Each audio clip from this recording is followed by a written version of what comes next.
Hello,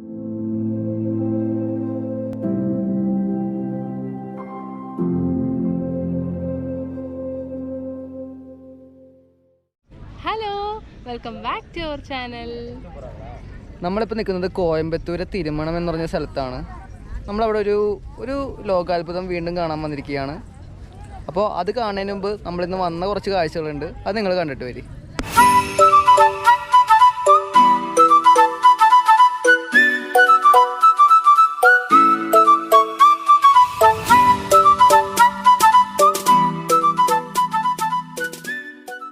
ഇപ്പം നമ്മുടെ ഇന്നത്തെ യാത്ര കുതിരാൻ ടണലിലൂടെയാണ്.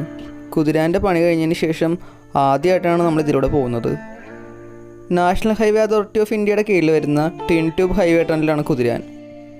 റോഡ് ട്രാൻസ്പോർട്ടിന് വേണ്ടിയുള്ള കേരളത്തിലെ ആദ്യത്തെ ടണലും സൗത്ത് ഇന്ത്യയിലെ ഏറ്റവും നീളം കൂടിയ 6 വരിപ്പാതയുമാണ് കുതിരാൻ ടണലിനുള്ളത്. 2016 പണിത് തുടങ്ങിയ കുതിരാൻ ഇപ്പോഴും പണിതുകൊണ്ടിരിക്കുകയാണ്. ഇതിൻ്റെ ഒരു സൈഡ് മാത്രമേ ഇപ്പോൾ ഓപ്പൺ ആയിട്ടുള്ളൂ. ജൂലൈ 31, 2021 ഇത് ഓപ്പൺ ആയത്. അങ്ങനെ കുതിരാൻ ടണൽ സന്ദർശിച്ച് നമ്മളിനി കോയമ്പത്തൂർ സൈഡിലേക്കാണ് പോകുന്നത്. കോയമ്പത്തൂർ സൈഡിലേക്ക് പോകുമ്പോൾ നമ്മളിപ്പോഴും മല കയറിയാണ് പോകുന്നത്. മല കയറി പോകുമ്പോൾ നമ്മൾ സ്ഥിരം നിർത്താറുള്ള അമ്പലമുണ്ട്, കുതിരാൻ അമ്പലം. ഇതാണ് കുതിരാൻ അമ്പലം. ഇവിടെ നേർച്ചയിട്ടതിന് ശേഷമേ നമ്മൾ ഈ വഴി യാത്ര തുടരാറുള്ളൂ. നമുക്കത് നേർച്ചയിട്ടിട്ട് വരാം.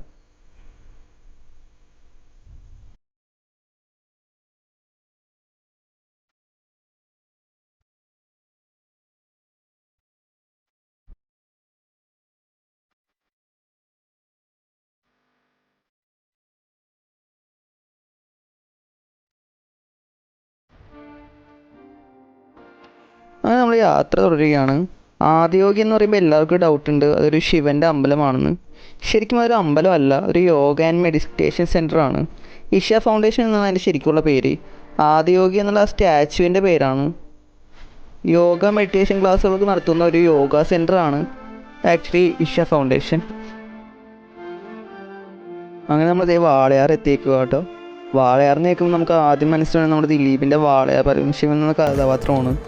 ഒരുപാട് സ്പിരിറ്റും ഒക്കെ കടത്തുന്ന നമ്മുടെ സ്വന്തം വാളയാർ ചെക്ക് പോസ്റ്റ്. ശരിക്കും ഈ വീഡിയോ നിങ്ങൾ മുഴുവനായിട്ട് കാണണം കേട്ടോ. ഇതിൻ്റെ അത് ശരിക്കും ആദിയോഗി മെഡിറ്റേഷൻ സെൻറ്ററിനെ പറ്റിയുള്ള ഒരുപാട് കാര്യങ്ങൾ ഞാൻ പറയുന്നുണ്ട്. കാരണം ആദിയോഗിയുടെ സ്റ്റാച്ചുവിടെ പണിയുടെ സമയത്ത് അവിടെ ഒരുപാട് പ്രശ്നങ്ങൾ ഉണ്ടായിട്ടുണ്ട്. പിന്നെ നിങ്ങൾക്ക് അവിടെ പോയി കഴിഞ്ഞാൽ എന്തൊക്കെ ചെയ്യാൻ പറ്റും, ആ എല്ലാ കാര്യങ്ങളും ഞാൻ ഈ വീഡിയോ പറഞ്ഞിട്ടുണ്ട്. അതുകൊണ്ട് എല്ലാവരും വീഡിയോ സ്കിപ്പ് ചെയ്യാതെ മുഴുവൻ കാണണേ. കോയമ്പത്തൂർ എത്തുന്നതിന് മുമ്പ് ലെഫ്റ്റ് എടുത്ത് അവിടെ ഒരു 30 കിലോമീറ്റർ ഗ്രാമത്തിലൂടെ സഞ്ചരിച്ച് നമുക്ക് ആദിയോഗി സെൻറ്ററിൽ എത്താം. നമ്മളിത് എത്തിച്ചേർന്നു.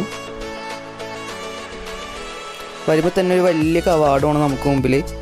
അതിലൂടെ വേണം നമുക്ക് അകത്തോട്ട് കയറാനായി. ടിക്കറ്റ് അകത്താണോ? ആ, വലിയൊരു കല്ല് ഒരു മധുരം വെച്ചേക്കുന്നതാണ്. നമുക്ക് കയറുമ്പോൾ വലിയൊരു കവാടവും കാണാം. അവിടെയായിട്ട് വേറൊരു കെട്ടിടമുണ്ട്.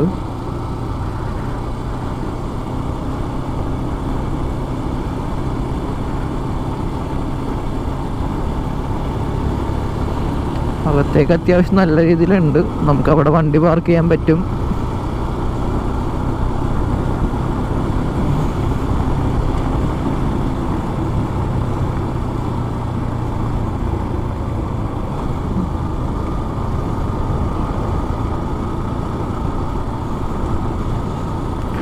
ദൂരെ നിന്നും അതാ ഇഷ ഫൗണ്ടേഷൻ.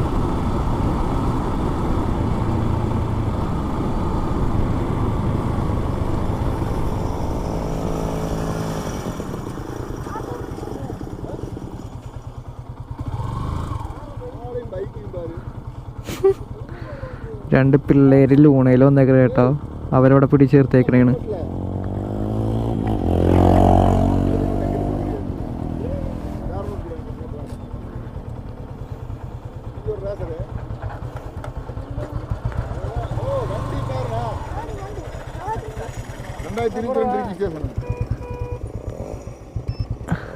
ഹലോ,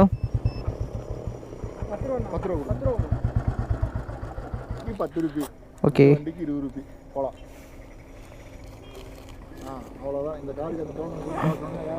வேற ஏதாவது டிக்கெட் இருக்கா? வேற ஏதாவது டிக்கெட் இல்ல, உள்ள போயிட்டே இருக்கலாம். ஓகே.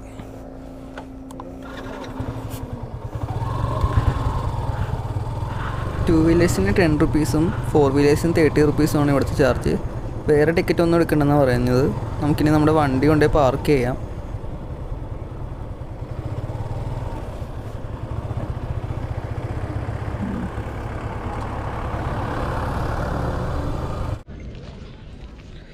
നമ്മുടെ കോയമ്പത്തൂർ തിരുമണം എന്ന സ്ഥലത്തെ ആദിയോഗി ഇഷ സെൻറ്ററിലാണ് നമ്മളിപ്പോൾ ഇവിടെ നിൽക്കുന്നത്. ലോകത്തിലെ ഏറ്റവും വലിയ മുഖപ്രതിമ എന്ന ഗിന്നസ് വേൾഡ് റെക്കോർഡിൽ കയറിയ ശിവൻ്റെ സ്റ്റാച്ചു, അതാണ് നമ്മളിന്ന് കാണാൻ വന്നിരിക്കുന്നത്. അതിൻ്റെ കാഴ്ചയിലേക്ക് കടക്കാം. നീലഗിരി റിസർവ് ഫോറസ്റ്റിൽ പെടുന്ന സൗത്ത് കൈലാസ് എന്നറിയപ്പെടുന്ന വെള്ളിയാങ്കിരി മലയുടെ താഴെയാണ് ആദിയോഗി സ്റ്റാച്ചു നിലകൊള്ളുന്നത്. ഏകദേശം ഒരു 7-8 വർഷം കൊണ്ടാണ് ഇത് പണിതത്. 2017 ഫെബ്രുവരിയിൽ നമ്മുടെ പ്രധാനമന്ത്രിയായ നരേന്ദ്രമോദിയാണ് ഇത് ഉദ്ഘാടനം ചെയ്തത്. സദ്ഗുരു ജഗ്ഗു വാസുദേവ് ആണ് ഈ സ്റ്റാച്ചുവിൻ്റെ ഫൗണ്ടർ. അദ്ദേഹം തന്നെയാണ് ഈ സ്റ്റാച്ചു ഡിസൈൻ ചെയ്തത്. 150 ഏക്കർ സ്ഥലത്ത് ഒത്ത നടുവിലായിട്ടാണ് ഈ സ്റ്റാച്ചു നിലകൊള്ളുന്നത്. ഏകദേശം ഒരു 112 അടി ഉയരവും 147 അടി നീളവും 82 അടി വീതിയുമാണ് സ്റ്റാച്ചുവിനുള്ളത്. മൊത്തമായിട്ട് സ്റ്റീൽ കൊണ്ടാണ് ഈ സ്റ്റാച്ചു നിർമ്മിച്ചിരിക്കുന്നത്. ഈ സ്റ്റാച്ചുവിൻ്റെ ഏകദേശം വെയിറ്റ് ഒരു 500 ടൺ വരും. ഇന്നൊരു ഇടദിവസമായിട്ട് പോലും അത്യാവശ്യം തിരക്കുണ്ട് കേട്ടോ ഇവിടെ. ആദിയോഗി എന്ന് പറഞ്ഞാൽ ആദ്യത്തെ യോഗി, ആദ്യത്തെ ഗുരുവായി ഇവിടെ ശിവനെ കണക്കാക്കുന്നു. ഞാൻ ആദ്യം പറഞ്ഞ പോലെ തെക്കിൻ്റെ കൈലാസമായ വെള്ളിയാങ്കിരി മലനിരകളുടെ താഴെയാണ് നമ്മുടെ ഇഷ ഫൗണ്ടേഷൻ സ്ഥിതി ചെയ്യുന്നത്. വെള്ളിയാങ്കിരി മല എന്ന് പറയുന്നത് 7 മലകളാണ്. അതിൻ്റെ മുകളിലായിട്ട് ഒരു ശിവൻ്റെ അമ്പലമുണ്ട്. 7 മലകൾ ട്രെക്ക് ചെയ്ത് വേണം നമുക്ക് അവിടെ എത്തിച്ചേരാനായിട്ട്. സാധാരണ ഫെബ്രുവരി ടു മെയ് മാസങ്ങളിലാണ് അധികം അവിടെ ട്രെക്കിംഗ് നടക്കുന്നത്. ഫോറസ്റ്റിൽ നിന്ന് പ്രത്യേകം പെർമിഷനൊക്കെ വാങ്ങിച്ചിട്ട് വേണം അങ്ങോട്ട് പോകാൻ. അതുപോലെ തന്നെ ഇവിടുത്തെ മറ്റൊരു ആക്ടിവിറ്റി നടക്കുന്നത് ശിവരാത്രി ആഘോഷമാണ്. ശിവരാത്രിയുടെ സമയത്ത് 7 ദിവസങ്ങൾ ഇവിടെ വലിയ ആഘോഷമാണ്. ലേസർ ഷോ പോലെ പല ഇവൻറ്റ്സുകളും ഇവിടെ ഉണ്ടാവും. ഇവിടെ നിന്ന് ഏകദേശം 2 കിലോമീറ്റർ പോയാൽ ധ്യാനലിംഗ, അതായത് ഇവിടുത്തെ ആശ്രമത്തിലെത്തും. സ്ത്രീകൾക്കും പുരുഷന്മാർക്കും കുളിക്കാനുള്ള സൂര്യകുണ്ട്, ചന്ദ്രകുണ്ട് തുടങ്ങിയ കുളങ്ങളും ഉണ്ട് അവിടെ. അങ്ങോട്ട് നമുക്ക് ഒന്നെങ്കിൽ നടന്നു പോകാം, അല്ലെങ്കിൽ കാളവണ്ടികളുണ്ട്. കാളവണ്ടി എന്ന് പറയുന്നത് പഴയ കാലത്തെ കാളവണ്ടിയല്ല. അതേപോലെ തന്നെ ബസ്സുകളുമുണ്ട്. ഒരാൾക്ക് 10 രൂപയാണ് നിരക്ക്. ആശ്രമത്തിലെ ഏറ്റവും വലിയ പ്രത്യേകത അവിടെ ക്യാമറ, മൊബൈൽ അങ്ങനെയുള്ള സാധനങ്ങളൊന്നും അകത്തോട്ട് പ്രവേശിപ്പിക്കില്ല. അതുപോലെ സ്ത്രീകളോ കുട്ടികളോ ആണെങ്കിൽ പാദസരം പോലും ഊരി വെച്ചിട്ടേ അവർ അങ്ങോട്ട് കയറ്റുള്ളൂ. അതിലൂടെ അവർ ഉദ്ദേശിക്കുന്നത് എന്താണെന്ന് വെച്ചിട്ടുണ്ടെങ്കിൽ അതൊരു മെഡിറ്റേഷന് വേണ്ടിയിട്ടുള്ള സ്ഥലമാണല്ലോ. അപ്പോൾ അത്രയും നിശബ്ദത അവിടെ വേണം. ആ നിശബ്ദത ബ്രേക്ക് ചെയ്യാനായിട്ട് അവർ സമ്മതിക്കില്ല. ഒരുപാട് വോളണ്ടിയേഴ്സ് അവിടെ ഉണ്ട്. വിദേശികളും സ്വദേശികളും അതിൽ ഉൾപ്പെടുന്നു. അങ്ങനെ മൊബൈലും സാധനങ്ങളൊക്കെ അവിടുത്തെ ഒരു സ്റ്റോർ റൂമിൽ നമുക്ക് സൂക്ഷിക്കാം. സ്റ്റോർ റൂമിൽ ഫ്രീ ആയിട്ട് സൂക്ഷിക്കാം കേട്ടോ. സൂക്ഷിച്ച് നമുക്ക് അതിൻ്റെ അകത്തോട്ട് കയറാം. മെഡിറ്റേഷന് വേണ്ടിയിട്ടുള്ളൊരു നല്ലൊരു ആംബിയൻസ് അവിടെ ഉണ്ടാക്കിയിട്ടുണ്ട്. ആദ്യം കയറി ചെല്ലുമ്പോൾ നല്ല കാഴ്ചകളുണ്ട്. അത് കഴിഞ്ഞ് ചെല്ലുമ്പോൾ സൂര്യകുണ്ട്, ചന്ദ്രകുണ്ട് 2 കുളങ്ങളുണ്ട്. ഇതിൽ സൂര്യകുണ്ട് പുരുഷന്മാർക്കും ചന്ദ്രകുണ്ട് സ്ത്രീകൾക്കും ഉള്ളതാണ്. കുളിക്കാൻ ഉദ്ദേശമുണ്ടെങ്കിൽ നമുക്ക് അവർ അവിടെ നിന്ന് ടവലൊക്കെ പ്രൊവൈഡ് ചെയ്യും. സൂര്യകുണ്ടിലാണെങ്കിൽ 3 ശിവലിംഗമുണ്ട്. അതിൽ നമുക്കൊന്ന് മുങ്ങി കുളിച്ച് ഈ ശിവലിംഗത്തിനെ ചുറ്റിയിട്ട് കയറിപ്പോരാം. ശരിക്കും സൂര്യകുണ്ടിൽ കുളിച്ച് കഴിയുമ്പോഴേക്കും നല്ലൊരു എനർജിയാണ്.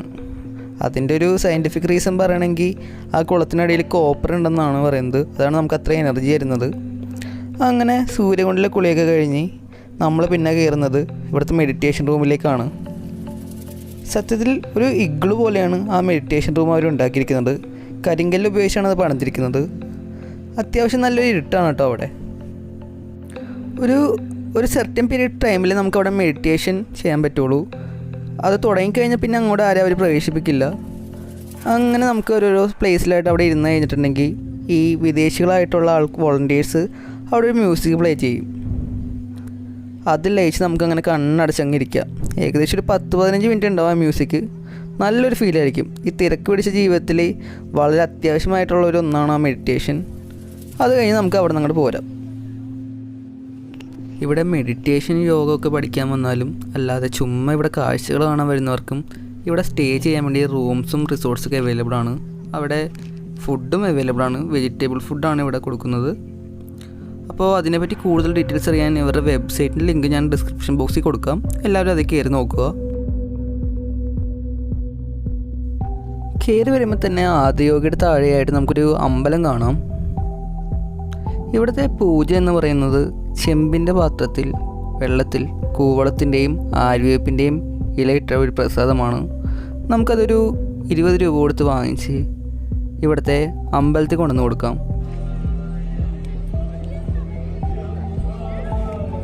ഈ അമ്പലത്തിനുള്ളിൽ പല ഭാഷകളിലായിട്ട് ശംഭോ മഹാദേവ എന്ന് പഞ്ചലോകത്തിൽ എഴുതിയിട്ടുണ്ട്. നമ്മളീ കൊടുക്കുന്ന ചെമ്പ് പാത്രത്തിലെ വെള്ളം ഈ പഞ്ചലോകത്തിന് മേലാണ് അഭിഷേകം ചെയ്യുന്നത്. എന്നിട്ട് സ്പൂണിലായിട്ട് നമുക്ക് പ്രസാദവും തരും. അമ്പലത്തിലെ പ്രസാദം കഴിച്ചവർക്കറിയാം അതിൻ്റെ രുചി എത്രത്തോളമാണെന്ന്. അതുപോലെ തന്നെയാണ് ഇവിടെ.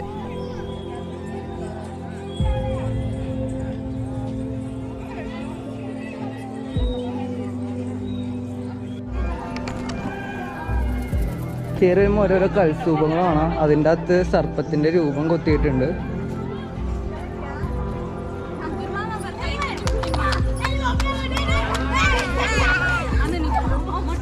ഈ സ്റ്റാച്ചുവിൻ്റെ ഏറ്റവും വലിയ പ്രത്യേകതയായിട്ട് എനിക്ക് തോന്നുന്നത് ഈ കഴുത്തിൽ കിടക്കുന്ന രുദ്രാക്ഷമാല കണ്ടോ.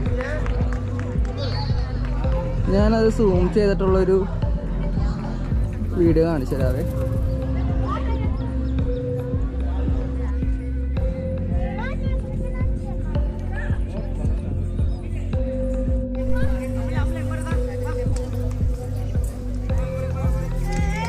ഈ രുദ്രാക്ഷം കണ്ടോ, ലക്ഷക്കണക്കിന് ഇതേപോലെ രുദ്രാക്ഷങ്ങൾ കെട്ടിയിട്ടാണ് ഈ മാല ഉണ്ടാക്കിയിരിക്കുന്നത്. അപ്പോൾ എല്ലാവർക്കും ഇന്നത്തെ വീഡിയോ ഇഷ്ടപ്പെടുന്നു വിചാരിക്കുന്നു. ചാനൽ ഇഷ്ടപ്പെട്ടിട്ടുണ്ടെങ്കിൽ ചാനൽ സബ്സ്ക്രൈബ് ചെയ്യുക. വീഡിയോ ഇഷ്ടപ്പെട്ട വീഡിയോ ലൈക്ക് ചെയ്യുക. നിങ്ങളുടെ അഭിപ്രായങ്ങൾ കമൻറ്റ് ചെയ്യുക.